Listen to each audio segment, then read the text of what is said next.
and gentlemen. My name is Steve Duckfield, and I'm here with Phoenix Podcasts. And today we have a very special guest. His name is Vinay Raman, and Vinay is part of Carmo, and he helps coaches and consultants stand out in crowded markets. So, Vinay, why don't you go ahead and take this opportunity to introduce yourself? You can talk about you better than I can, and let the viewers know at home know more about you. Sure. Well, I think like many other people, I love seeing when some of the application of my experience is utilitarian to others. And over the last number of years, my background, classical background, is in math, computer science, machine learning, artificial intelligence, which I call a bunch of propeller head subjects. Um, there was a time when people used to wear these little hats with the propellers on it, and that's kind of courses they took, and I think I fit into that category pretty well. But over time, I've started to realize it doesn't matter how much my math is right or how much the statistics are. That if you can't appeal to people emotionally, then it kind of just doesn't matter at all. I think Oprah Winfrey says it doesn't matter what you say to them; it's how you make them feel. So Hmm. summarizing, working with Department of Defense, intelligence agencies, all kinds of stuff. I think I've just learned there's all this stuff that you can do in terms of learning the stats and measuring things. But if you can make people feel the right way, and now with AI, and you can do some incredible stuff, and that's kind of what I do now.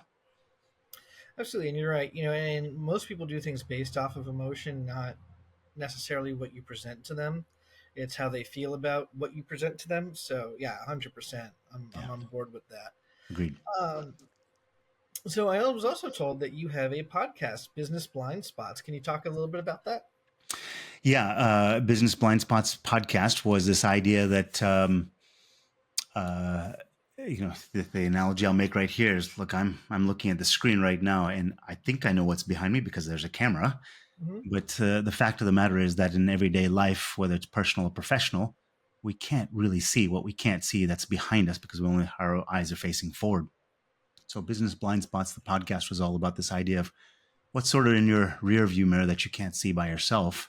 Because if you can see those two things, you can become a better driver or kind of steward of the company at that point. So that's what that podcast was all about. Excellent. And we will have links to that podcast in our description. Thanks. When this hits. So the next thing I like to talk about is the data driven decision making in business. Can you talk a little bit about that? What that's about? Yeah. So, um, kind of going back to some of those foundational ideas, right? It's not about what you say to people; it's how you make them feel. Mhm. Um, uh, I had an executive coach, and she talks about these sort of three minds in the body. There's the brain, there's the gut, and then there's the heart. And there's actually scientific evidence that shows that there's 100 billion neurons in your head. There's 100 million in your gut, but there's 45,000 in your heart. Lots of times, at least for myself, let me talk about myself. Growing up as a kid in school, if you're not getting an A on a test, which is all about brain based intelligence, you're not doing well. Well, statistically speaking, if you didn't get 100, 99% of the world is a failure then by that standard, which that's not true. That's not possible. So, data driven decision making and insightful decision making is actually about using all three of those minds together. The historical stuff that you've learned in your head, which is a lot of what AI is, and I'd be happy to expand on that further if that's the right direction for us. Sure. But sort of the heart, kind of what is the desire as a leader of a company, someone within a company, someone who's just starting a company. There's a desire that you have, and that gut, which is kind of um, something's. It's a very binary kind of something's right or wrong. This dark alley feels wrong. It doesn't. You don't need to have pure evidence, but you feel like it's something wrong, and you say, "I want to back out of this alley." So being able to use those plus data with visualizations, with AI, with all of your emotional pieces together, you start making really, really powerful decisions. And that's, as a company, what we help people do is start to use those three minds in decision making. I would not back out of the alley. I'd sit there and wait for Batman. There you go. So there's always a solution, right? I am Batman. Um, So, when you want to expose those blind spots, especially in the realm of data backups, disaster recovery, risk management, and even in the cybersecurity realm, what's the best way to expose those? Yeah, I'm actually going to, having spent a lot of time in around technology and technology infrastructures, I know, or at least I've felt the pains of not spending a lot of time in and around backups and recovery. There's plenty of people in my family who think, oh, you just back up a computer and then you press a button, it all restores. Heck, it never works that way. At least I don't remember in all of my years of it ever working that way, right? It's always complicated.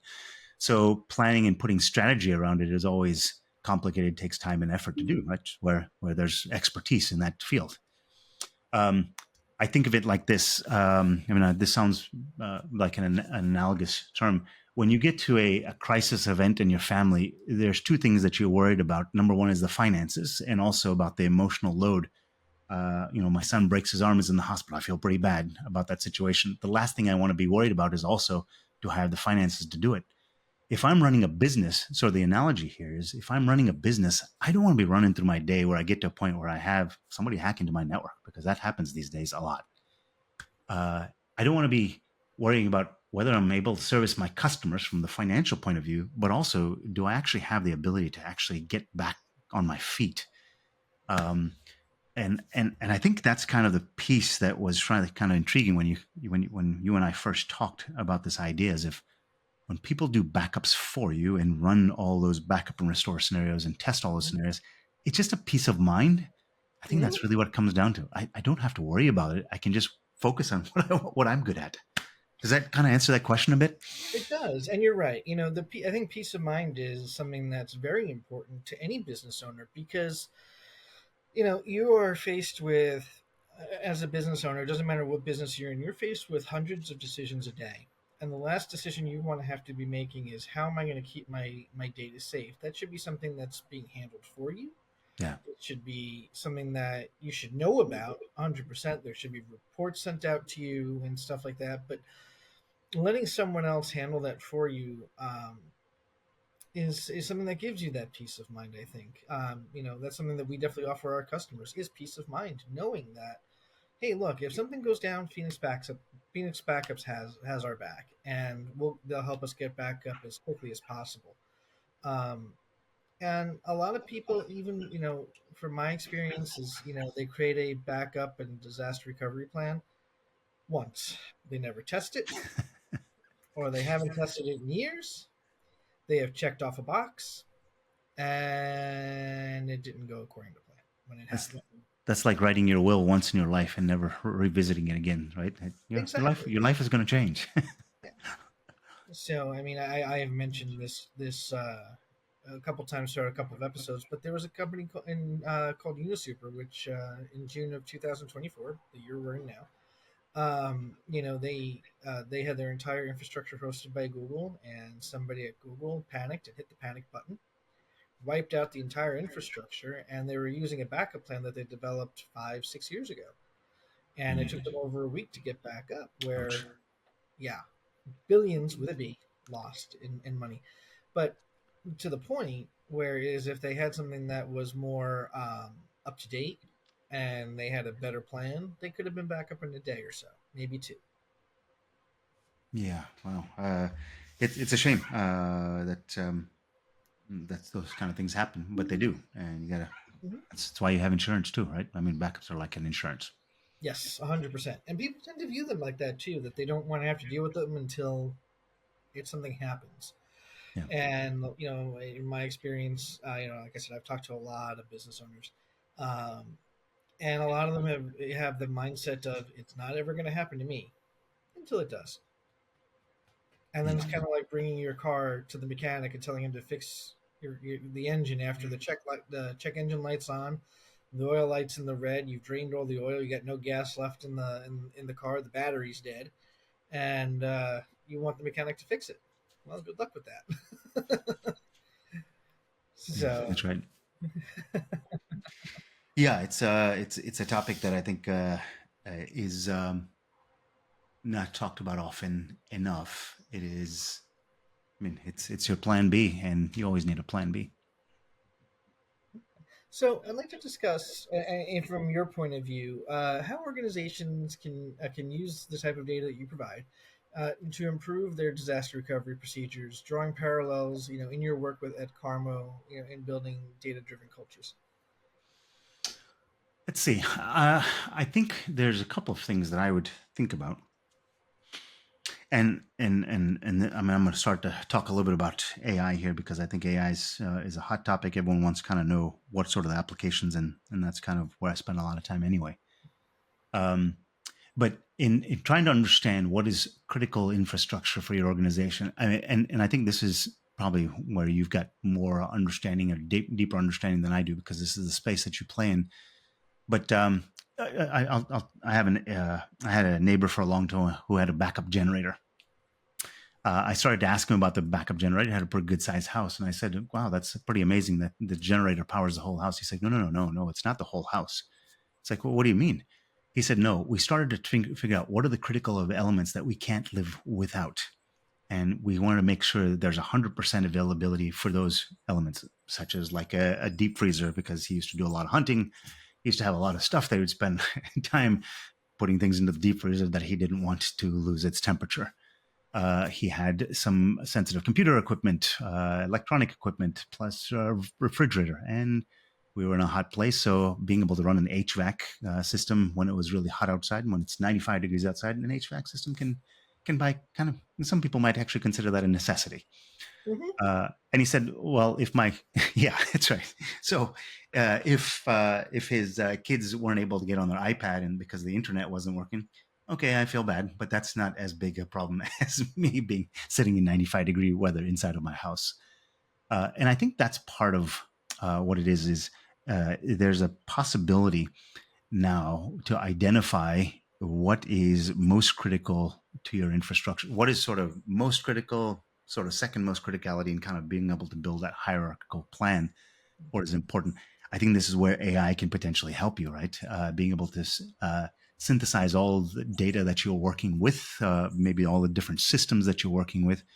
What are you actually touching on a regular basis? If that stuff's sitting on your shelf, I mean, well, I'll talk about my family and my house.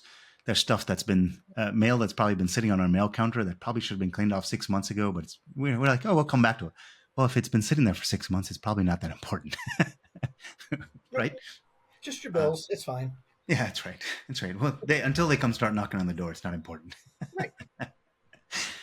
So I think there's a lot of application of how you can use data and analytics and what we do to find out what you're actually interacting with and how often you're interacting with it to find out what is really critical, what is really just kind of stuff that you have that would be nice to have in the future. So I don't how does that answer that question? Very well, and I agree. Identifying, step one is always identifying your critical data and the stuff that your business cannot live without.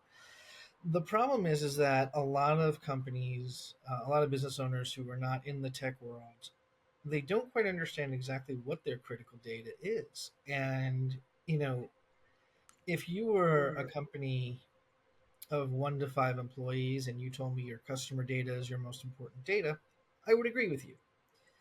If you're sitting there with anywhere in between,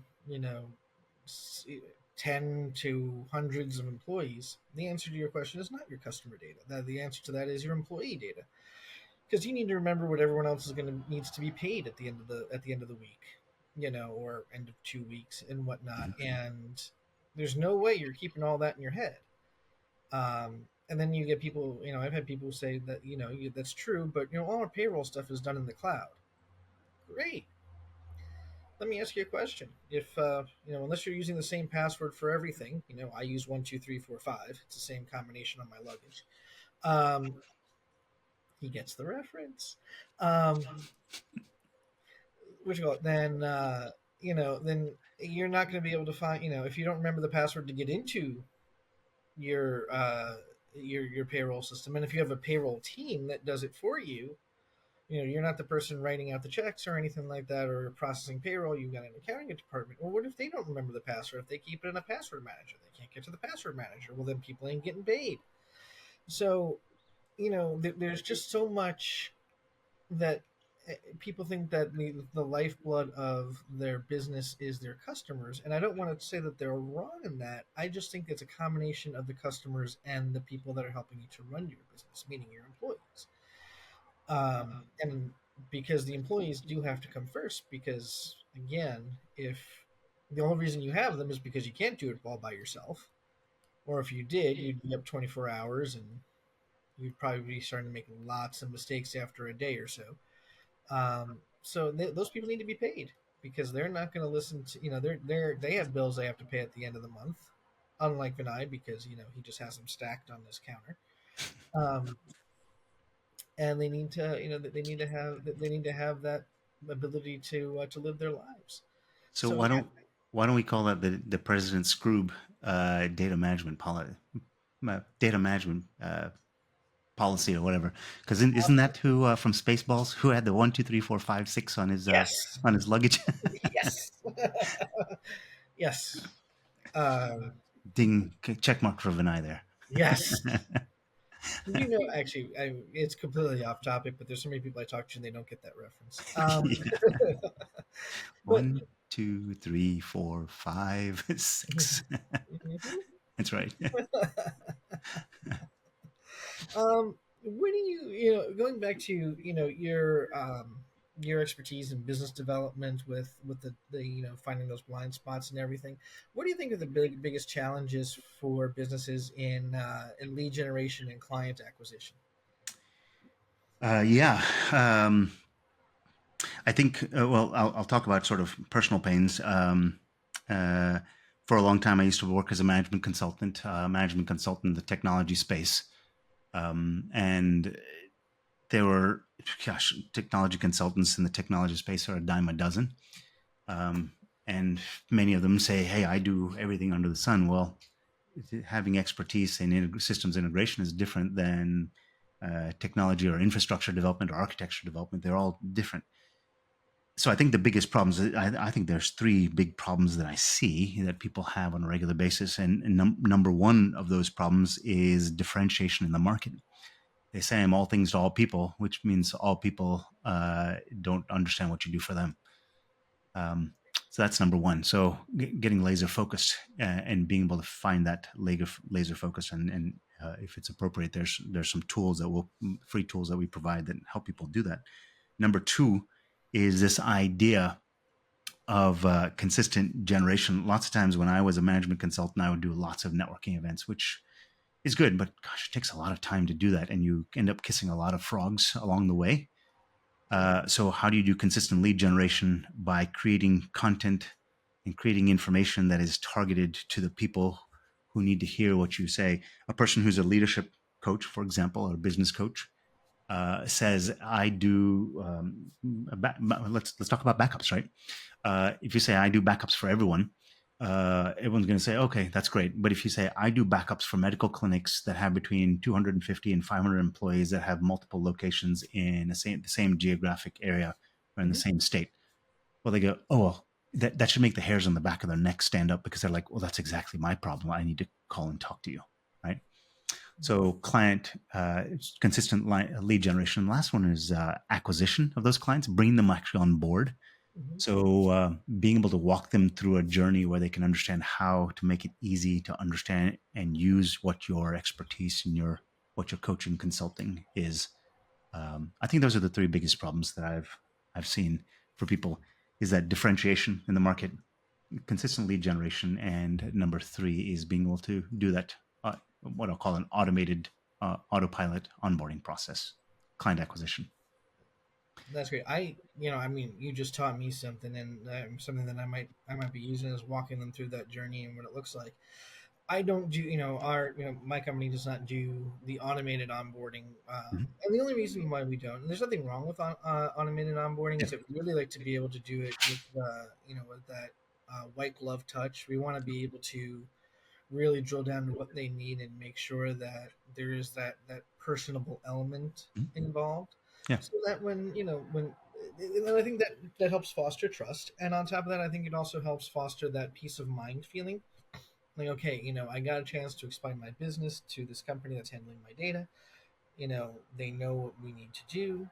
They know what they need to do, and we're in a good spot after that. Yeah, and so that's a really important point, and I think this is something you and I, when we first talked about. I think a lot of people are scared about AI because they think it takes sort of the human element out of things. I think, in my point of view, AI is actually, in some of the tools that are out there, um, it's actually not about replacing the human. It's actually about empowering the human to be more human-like, right?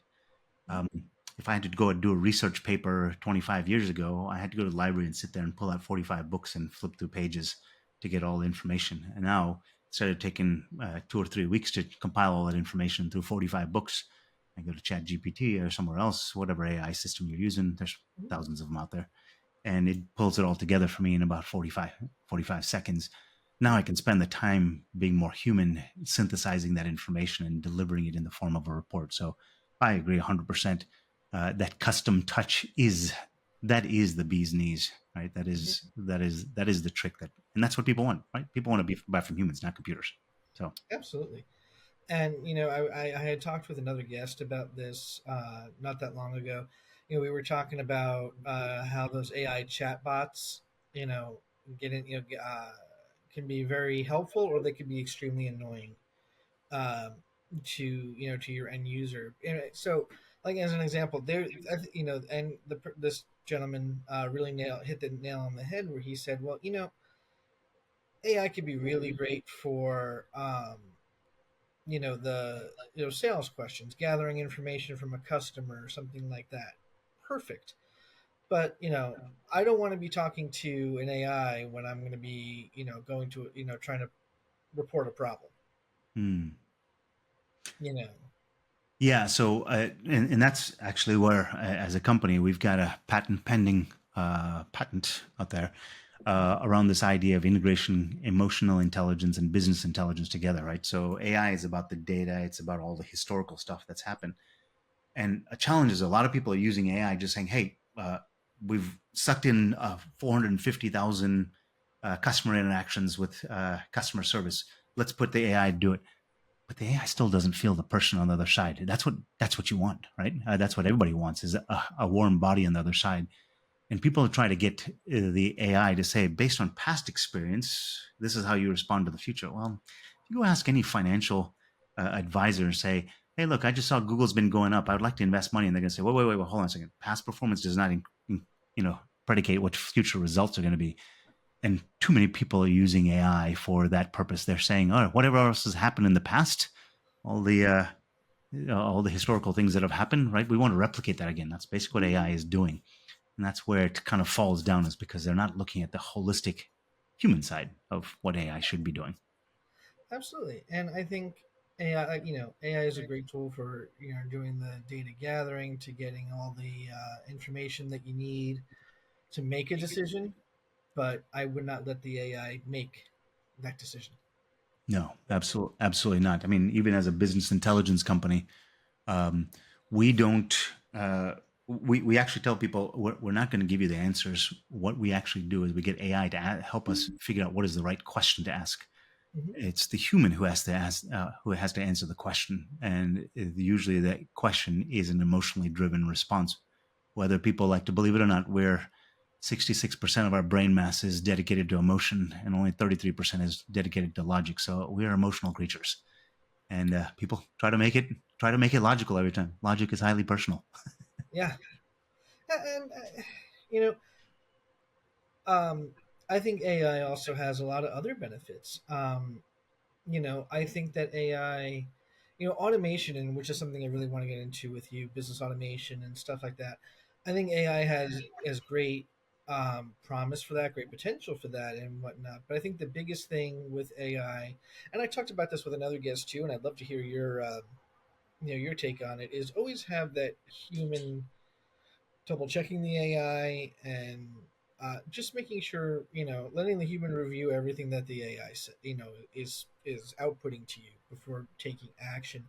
And when you automate a process, like take an example, backups, right? You can Mhm. have the AI go around and say, okay, well, you know, the, you inputted that these are our most what you call it, our critical data. Yep. right? Okay, and now put together a backup plan, for however long you think it should be, for each, each time that this database or this server or whatever is backed up on it. But at the end of the day, I really think that needs to be reviewed, because what if the AI just didn't understand what you wanted it to do? Because they're not perfect, because we're not perfect. Yeah, I give an example in a lot of talks that I've done around AI, and I think people overestimate AI for what it can do. Hmm. And the example I give them is a hammer. You can go to the local hardware store now and probably find 35 hammers on the shelf. And guess what? There's probably three or four of each type of hammer, because there's so many different types of. There's ball peen hammers. There's forged hammers, claw hammer, whatever else, right? Uh, and the fact is that it's taken humankind the better part of 45,000 years to figure out how to get to 45 different types of hammers, and that didn't happen overnight. At some point in time, there was a person who said, I want to hit something into something else, and they just used a rock, right? That was the initial hammer. Over many stubbed nails, maybe lost toes, fingers, whatever else, broken, splintered pieces of rock, they eventually strapped a stick to it, and then they eventually put a leather strap, and then they started, you can see there's lots of iterations that will happen there. AI is no different than a hammer, right? The carpenter is not made by the hammer is made by the carpenter. And your ability as a human to understand how sophisticated your tool um, is what makes you a better expert, right? Makes you better at what you do. And a lot of people seem to think that, oh, now I've got this hammer, I can build houses. No, actually, the house still doesn't build itself, right? You still need the carpenter to do it. And there's probably a lot of carpenters along the way who were very upset when hammers came out, saying, "Hey, the old way of putting, the old way was you go find a stick on the side of the road and you hammer that nail into the other piece of wood. That's the way we've always done it." There's even a term for that, a luddite, someone Hmm. who doesn't like to embrace technology. Um, but ultimately, at the end of the day, AI is just a tool. It is still the human that drives it, right? Cars are still getting more automated, but they still aren't 100% of the way there, because you still need a human to Be behind interact the with wheel. it and say, "Hey, take over the wheel," right? Because we haven't gotten to that level 5 automation yet. Not yet, but I'm looking forward to that, because I No. would love to just be in my car and be like, "Take me here." Well, how many many thousands of man hours of shared experience, measured experience, must occur before you can get to a point of level 5? Well, it's just like with anything. You couldn't build 35, 45 different types of hammers the first time you thought of it. You had to go to 45,000 years of humankind to get to a point where you say, that's the kind of hammer I need, right? So all the infrastructure has got to be in place, shared learned experiences, so on and so forth. People have got to understand that emotion that they went through in order to be able to get there. And very, very similar to kind of using backup tools, right? Absolutely, yeah. I mean, if I need to know what hammer I need to use for something, I'm either going to ask my dad, because he's been in the carpentry business for over 40 years, and if he's not available, I'm going down to the hardware store and I'm going to go talk to somebody and be like, "Hey, I've got this project. What Yeah. tools do I need?" And let them answer. I think that you know I think that we as people need to get off of the notion that one person knows everything, right? Yeah. I think, and I think that another thing is that we kind of I don't know the actual word for it, but basically we kind of project that onto other tools that we use, like your hammer example. Just because we have it doesn't mean we necessarily know how to use it properly. That's right. You know, I so. uh, I give this analogy to my kids all the time, and because I tell them all the time, I could care less about being the smartest man in the world or smartest woman in the world, because it kind of doesn't matter. Because the analogy I don't have the cartoon in front of me, but I actually had someone build it for me. There's this person standing at the bottom of a valley and a person at the top of the mountain, and I'm the smart. And I says, for the sake of this example, I'm the smartest man in the world. I know everything, right? But I'm starting at the valley. The guy on the top of the mountain is the one who can see that storm cloud is coming. I can't, right?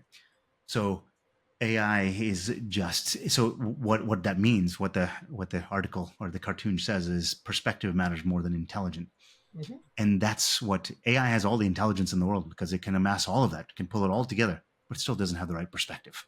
So Exactly. it'll never be right. It can't be right. Excellent, excellent. What there were some. talk about mental models for risk and recovery. Can you talk about that? In the realm of AI and all the other business tools that you offer.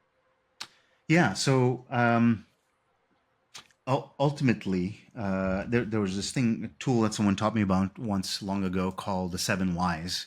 If you go to somebody and ask them, you go to somebody close to you and you say, um, you know, say you want to be a member of this family. Why? And they'll give you an answer. Ask them why. Again, by the time you get to the third or fourth why, there's a pause.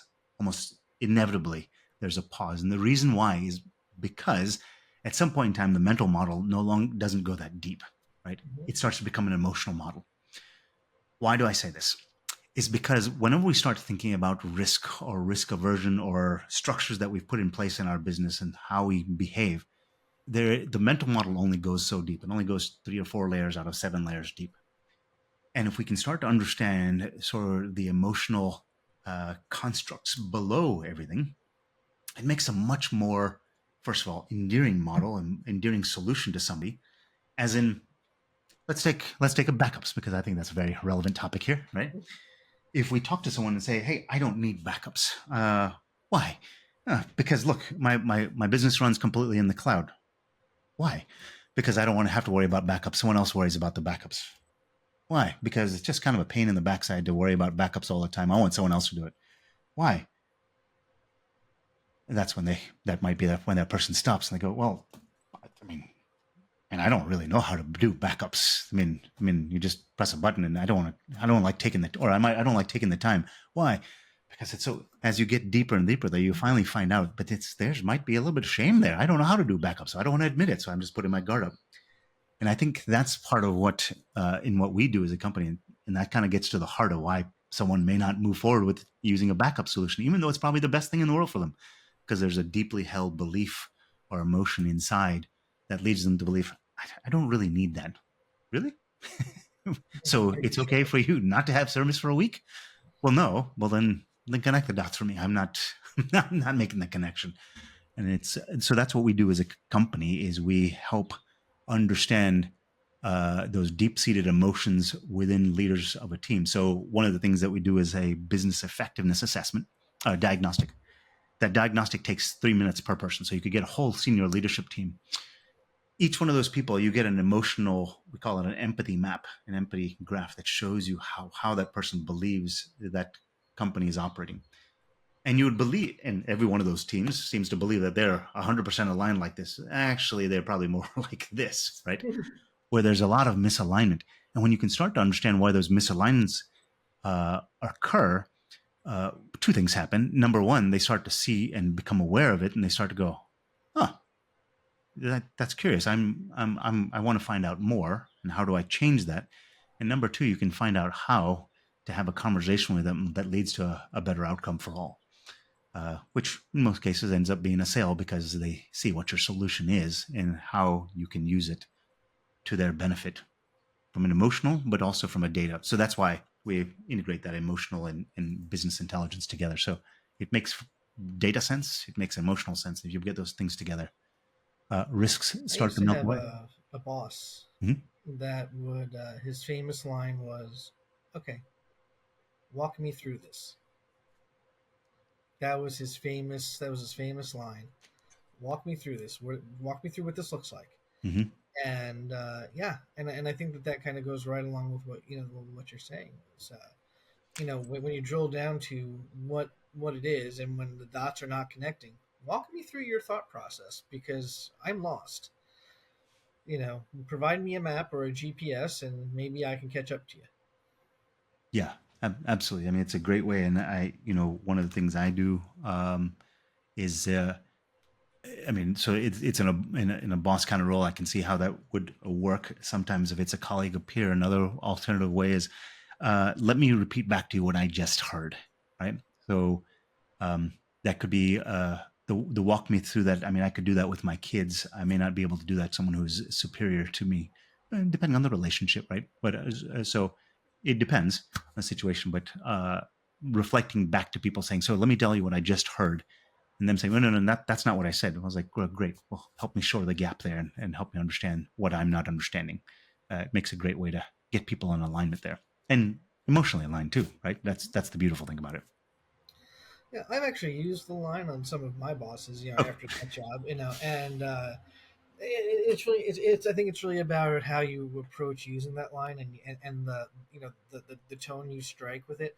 Like, when I, as an example, I had to do a project, and I said, okay, well, I'm thinking about doing this for this project, and they say, no, that won't work, you should do it this way, and it makes no sense. I would say, okay, well, could you walk me through why you think this? yeah. Because I'm really not sure. And at that point, they will go ahead and you know and explain it. But if you just say, okay, idiot, walk me through it, because That's right. somewhere something short circuited somewhere, they're not going to be very receptive to that. And I would never actually say that to anyone Why did you set your combination to 1, 2, 3, 4, 5? Walk me through that. either, because it's the same on my luggage. That's right. um yeah. um I was hoping to get Mega made. um but yeah, anyway, I could do Star Wars reference, Spaceballs references all day. I know. um Let's comb the desert. yeah. Beep. um Anyway, this is great. First time someone's thrown me off. Um, so in your in your space, with the tools that you have and the tools that you offer, what's a good way for people to have tools and solutions for identifying the vulnerabilities they have in their current backup systems, and also preventing the data loss before it happens? Yeah, so there's a tool that we have that probably could be very applicable to this, and I kind of mentioned it. It's called a data business effectiveness diagnostic, and basically what it does is it gets people to respond to how they think things are running in their company.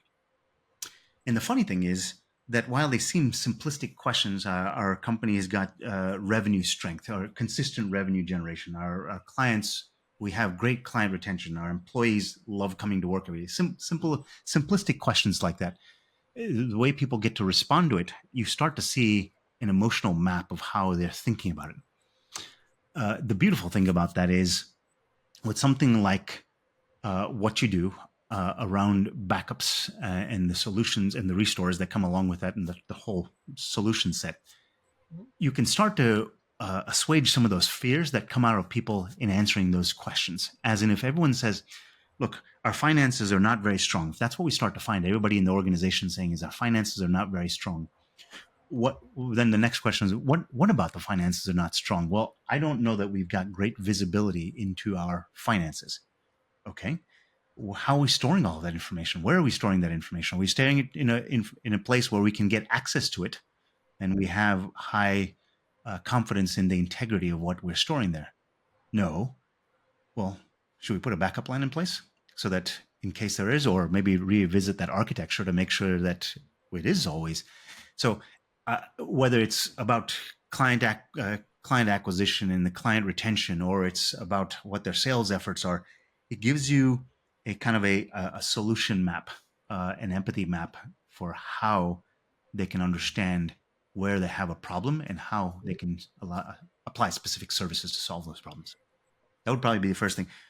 If it's useful, I'll send you the link afterwards and maybe put it up there, and people will be able to see, using your expertise, how they can solve those problems with what you do. Absolutely, I'd be happy if we can do that. Yeah, sure. Yeah, that'd be great. Um, so you have a lot of people that again, I think, and I know we touched on it earlier, and I want to circle back to it just because I think it's a very important topic. Is kind of putting people's fears about AI to rest a little bit. Mhm. Kind of, you know, in human nature, it's very hard for us to understand something that we're afraid of, because that puts up a barrier. As well, I'm afraid of this, so I'm just going to leave that over there, over all the way over there, and maybe during a time when I'm not afraid of it, or something else changes where now I need to use this, maybe I can go learn a little bit about it. But I kind of want to accelerate that process. So I want to put people's fears to rest about AI. So what do you think are some good things that people should know about AI? where it makes it more beneficial than hurtful? Yeah. So I think the biggest challenge from AI comes in the fact of its ability for execution, right? Hmm. But let's put a container around what that execution is, right? It can only execute based on what it's seen in the past, and it can only do what it's seen before, right? Because that's what you train AI models on. It can't train on anything in the future. Um, One day, a lady sat in the back of the bus and decided, "Hey, I'm not going to do this anymore," and a whole nation changed around that. All the laws, all the structures, all the schools, everything changed around that. That didn't happen because of all the books that were sitting on a shelf. It was because of somebody say, "I want to see something different." Desire is what causes change to occur, right? Hmm. So, why I'm setting the framework here is AI can only replicate the past. End of story. If your job, I mean, COVID taught me a lot of this. I saw a lot of this with a lot of people that were live in my neighborhood. There were people took COVID completely different ways, right? Some people were just completely kind of went off the rails completely. Other people, no big deal, right? And or most people were somewhere in the middle of that, right? The people who are focused so much on executive function, as in, hey, step one, step two, step three, repeat, step one, step two, and that's all they did. I might even say some people who even got a little comfortable with doing that during COVID probably had the most challenge because it you could no longer do step one, step two, and step three because the infrastructure has changed. You can't go to work anymore. You can't just get your team around the table and start to say, "Hey, Jack, you go first because you always went first. Sally, you go second, so on and so forth." Right? You can't follow the same process. You had to change the process. AI is about following the existing processes, right? So if you're always going to operate in the past, well, then AI is a direct threat to what you do because you can understand the process. Hmm. If you're being effective as an individual, constantly growing and learning and moving forward, changing what your understanding of the process and your understanding of how the process, what it could look like and what's better, well, guess what? AI can't threaten you because it can't do that. It can't invent that. It might be able to come up with some suggestions, but it doesn't know if it works because it still is the humans that consume it. How am I doing so far in kind of assuaging some of those fears? Is you feel like I'm touching that? I think so. I think so very much, and I think that you know, I think it goes back to the same fear when automation was, pre-computer. When we had machines that were, like take the assembly line for example. You know, Yeah, and people were being afraid that it was going to take away their jobs and stuff, so they would actively sabotage those machines so that this way they were saving or think that they were saving their jobs. And really, if they just learned how to operate those machines, yeah. then they wouldn't have had that problem. So I agree with you with being stuck in the process, being stuck in the past is what your real fear is, rather than that thing that's you think it's going to replace you. I went to a conference where I was sitting next to this guy. I mentioned that term Luddite, and I don't know if you know the story behind it. There's a guy named Ned Ludd in the UK, and he protested. He and a number of people protested. I think this is kind of there were sort of unions around that time uh, because they were bringing these weaving looms into homes. Because at that point in time, weaving was very much a cottage industry, and everyone could have a loom in their house. And it got to a point where most people had looms in their house and were creating textiles in their house. But the loom that you could create things on at that point in time would only make fabric that was, I think, like a yard wide or something, because of the limitations of the size of the house. All of a sudden, they had these looms that were they'd figured out how to build that could now create 5, 6, 7, 10 yards wide at the same time.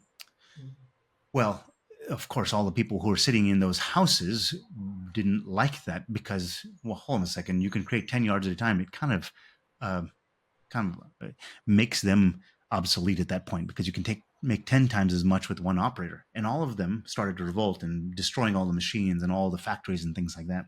And that's what is called as a Luddite, someone who doesn't like the technology. The fact is, the technology is going to come. And all those people who didn't follow along Ned Ludd and started saying, well, hey, you guys are fighting with them. I'm going to actually go to the factory and start to learn how to use this big machine that now can do 10 yards at a time, were the ones who started to rocket towards the top in the management of those and the leadership of those organizations, or became the expert on that loom. And they're the ones whose companies started to do well and they started to prosper. So it whenever there's change, there's some people who are going to be unhappy with, hey, this is the way it's always been done. But the fact is, there's one thing about humankind, it changes every day. So it's coming.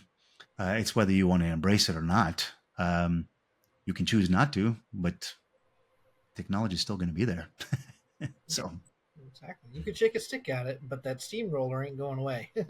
yeah, that's right. That's right. So that's an Austin Powers reference, right? Yeah. Where streets, well, it wasn't steamroller. He's sitting there yelling and saying, ah, and it's only Oh, rolling at 1 hour, mile an hour. It's yeah. Yep. eventually roll over you. So, Yep. It was also a Deadpool reference, but we'll oh, get yeah, there. that's right. Yeah, Uh, we got to get more. but anyway, but yeah, I mean, I agree with you, and there's technologies even that it's okay to be wary about them and to be like, okay, are we sure we want to implement this kind of technology? And I think it comes down to, okay, does this make sense? Yeah. And if the idea is to increase productivity, to create, to increase output of a product or anything, and AI can help you, fine. But learn to operate the thing that you think is going to do that for you. Really learn that technology. I mean, all humans have ever done since the beginning of time is build tools. That's all we Mhm. do. That's all we can create is tools, right? We can't create something greater than humans. There's a word that people call that. That's a god, right? Something that can create something greater than the human.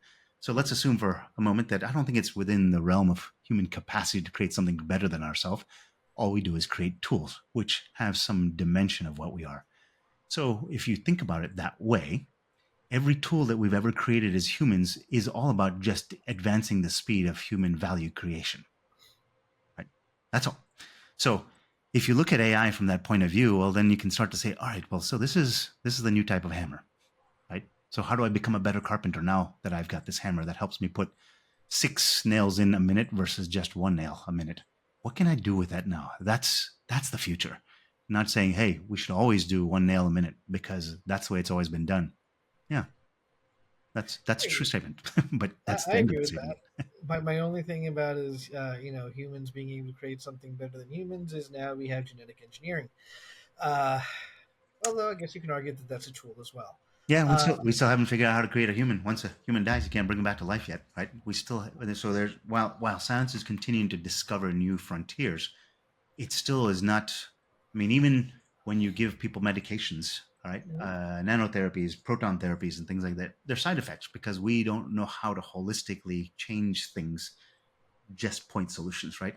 Those are tools, right? Now you bring up a good point. I joke around with my family all the time. You see on commercials all the new drugs that are coming out for this, that, and the other, and they list all these side effects that come out. That's right.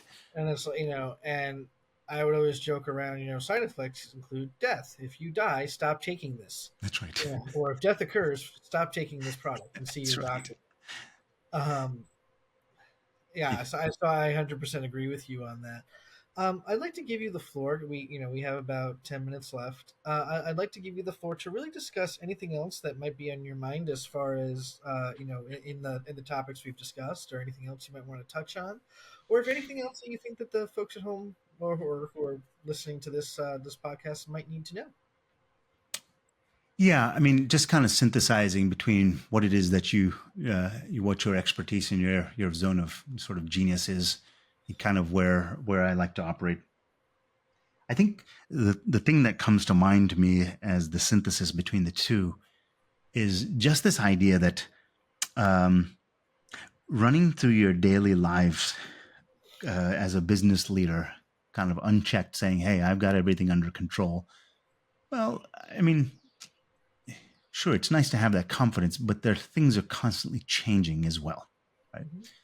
So instead of look for myself, I'm constantly asking. I heard on NPR once, National Public Radio once, a long time ago. They interviewed the commander of the space shuttle. How do you train for being out in space? And in this case, he says, "Well, at the end of every meeting, we've got all of our specialists and engineers and scientists and all these different." And I always end every meeting and go around the horn to everybody and say, "What's going to kill us next?" Because He said, I can't go out. If we forget a toothbrush, I can't go to CVS and pick up a toothbrush. I'm out in space. It takes 6 weeks to plan how we're going to start to get back to Earth if it's outside of a regular schedule. So, but I can have a micrometeorite. Us. Yeah. Right. What's No going to kill us? tacos for you, Jimmy. That's uh, but I think the point that I got out of that was if you're constantly re-inspecting from different perspective, from all the people on your team, from their perspective, what could kill us next? It doesn't have to be kill us next. What is going to do some damage to us? What is going to change the course of our business tomorrow? If you're constantly watching those things, I think you'll start to find that some of the things, the core infrastructure elements that you just take for granted on a regular basis, may not necessarily be something that you should take for granted on a regular basis, right? Uh, where's your data? Who owns it? And will they give it to you on your schedule? Um, is a really pretty important question, right? Especially if you run a business that runs on critical data, which I think most of them do these days. um, There's no such thing as non-critical data as far as or not having critical data. yeah. So, I mean, when we're constantly talking to businesses, the coaches, consultants, they're always consulting with organizations. They're balancing opportunity and risk, right? Hmm. um, there's always opportunity in kind of moving forward in certain areas, but also mitigating those risks are something worth considering so that you have that peace of mind to say, all right, I've got a firm foundation here. I'm going to look to the future as to where I'm going to do things next. It's, I think there's real peace of mind in doing that. And you can rest assured that you're probably doing a better job than average when you start to think like that. Absolutely. That's the first thoughts that came to mind. What comes to mind? Yeah, absolutely. That's great. Yeah. Um, if I want to kind of tie in everything that you just said, and you touched on it. You're like that was just that brief touch point on it, and I want to go in a little bit more depth. Is just kind of talking more about your experiences helping businesses grow sustainably with the importance of investing in a proper backup infrastructure. I kind of think we need the people out there need to know what your opinions are because I could talk about it all day, but I would like to hear from. I think everybody else would like to hear someone else's opinion on that. Yeah, so having worked for some really large governmental agencies, some three-letter agencies that were behind fences, and that you had to have some high-level security clearances. Um, Even in those situations where we had lots of money, we had people dedicated to it, backups and recovery. Well, let me tell you a story.